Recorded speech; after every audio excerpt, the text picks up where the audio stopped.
বন্ধুরা দেখো আমি কিছুটা এখানে এই পটলকে কুটে নিয়েছি ছোট ছোট করে।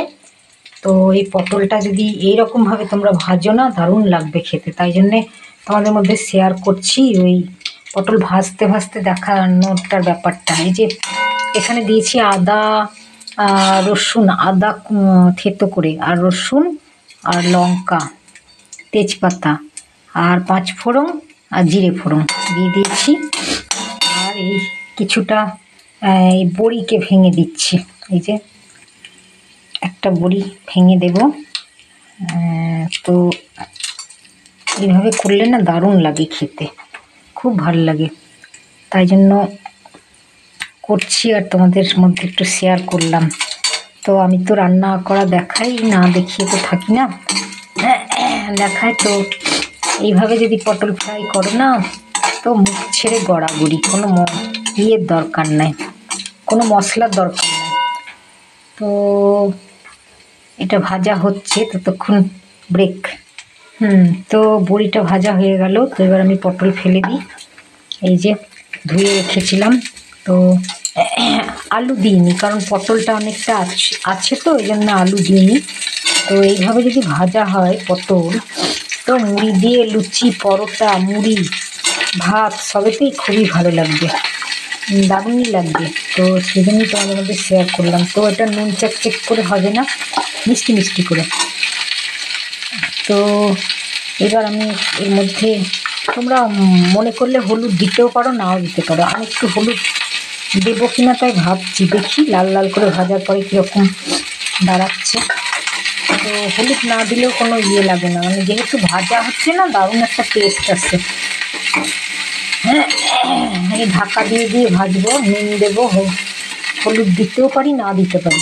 তো লঙ্কা দিয়ে দিয়েছি, আর লঙ্কা দিলে ঝাল হবে, কাশ্মীরি লঙ্কার গুঁড়ো দিলে হতো, কিন্তু আমি লঙ্কা প্রচুর দিয়ে দিয়েছি, তার জন্য ঝাল হবে প্রচণ্ড। তো অত ঝাল তো ভালো লাগবে না খেতে, সেই জন্য আর লঙ্কা দেবো না। তো এই যে একটু নুন দিয়ে দিলাম, আর অনেক তরকারি রঙের জন্য তো হলুদ দেয়, কিন্তু অনেক তরকারি আবার হলুদ না দিয়েও দেখতেও ভাল লাগে, খেতেও ভাল লাগে, ওটা আবার অন্যরকম হয়। সবেতেই তরকারিতে আমরা হলুদ দিই। তো একটু এক্সট্রাঅর্ডিনারি করার জন্য অনেক সময় হলুদ না দিয়েই বা কী ক্ষতি কোনো ক্ষতি নাই, দেখতেও ভালো লাগে। তো যদি মনে করো তোমরা হলুদ দেবে, আর যদি মনে না করো না হলুদ দিলেও হবে। তো আমি হলুদ দেবো না ভাবছি, দেখি। তো এই ঢাকা দিয়ে দিয়ে ভাজবো, ভাজতে ভাজতেই লাল লাল হয়ে যায়। তো এখানে একটু চিনি দিয়ে দিই, তাহলে আমি চিনি দেওয়ার পরে ঢাকা দিয়ে দেবো। তারপরে লাল লাল হওয়ার পরে দেখবো, যদি হলুদ দেওয়ার প্রয়োজন পড়ে তাহলে দেবো, আর যদি প্রয়োজন না পড়ে তাহলে দেবো না। তো পটল অনেক ভাজতে ভাজতে লাল লাল হয়ে যায়, তো ওই জন্যে হলুদ যদি নাও দিই কোনো ক্ষতি নাই।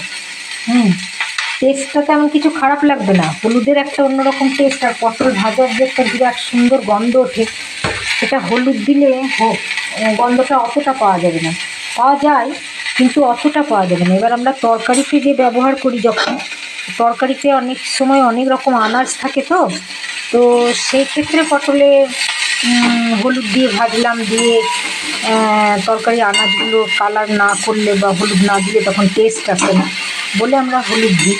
তো এমনি এইভাবে পটল ভাজা করলে হলুদ না দিলেই চলবে, এটাতেও তো লাল লাল হয়ে যাবে যেহেতু ঢাকা দিয়ে দিয়ে ভাজবে। এই যে নুন আর চিনি থেকে জল বেরোবে, আর ঢাকা দিয়ে দিয়ে ভাজবে। তো এতে আমি আদা রসুন দিয়ে দিয়েছি যেহেতু থেতো করে, তার কোনো মশলা দেওয়ার প্রয়োজন নাই। আর যদি মশলা দিতে মন হয় তাহলে দিতেও পারো তোমরা।